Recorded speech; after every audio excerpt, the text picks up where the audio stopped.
Se që shtone, u prishën me domata, me kejt, as frigos punon, as kur gjomo. Lafti argju. Transportues të fruta perimeve ankojnë se kanë mbetur të bllokuar në pikën kufitare Qaftan, në pritje të rezultateve të analizave që institucionet relevante u bëjnë prodhimeve bujqësore. Njëri prej transportuesve me të cilin biseduam ne, tha se është duke pritur më shumë se zakonisht, e me këtë po i rrezikohet malli, pasi po prishen. Unë jam që 3 ditë, priti, për mu bo analizat, kanë aprish mashina gjë analizat, nuk e ti gjë. Unë kam nërkes hutër, asë urdhej kam patrizan, e në spec, e në presh. Mu më kanë marrë vetëm për domatët.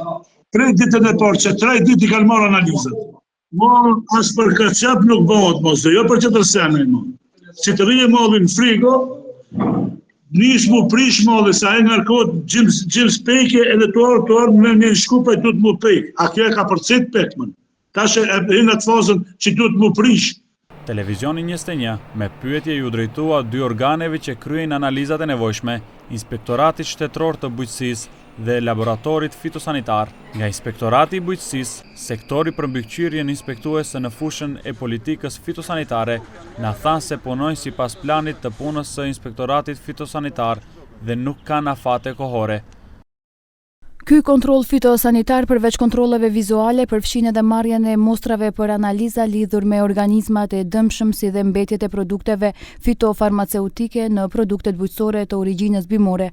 Analizat laboratorike kryen në laboratorin shtetëror fitosanitar ku nuk ka afat të përcaktuar për dorëzimin e rezultateve dhe gjithmonë respektohet procedura dhe rendi i dorëzimit të mostrës, me qëllim që të sigurohen rezultate të sakta dhe të besueshme. Edhe drejtoresha e laboratorit shtetëror fitosanitar Suzana Jordanovska, në përgjigje për televizionin 21, konfirmoi se nuk ka afat fiks, por punojnë me parimin sa më shpejt të jetë e mundur.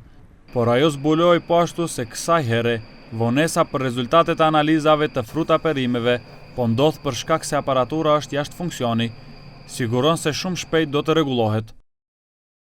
Sot instrumenti po rregullohet nga teknik nga Beogradi, i njëjti do të vihet në funksion që sot, që të arrijmë të analizojmë mostrat e sjella do të punojmë edhe gjatë festës. Kjo do të thotë se për mostrat e analizuara rezultatet do të dorëzohen të premten, po bëjmë përpjekje mbinjerëzore për të vënë në funksion instrumentin, sepse kemi kujdes për importuesit dhe klientët tanë.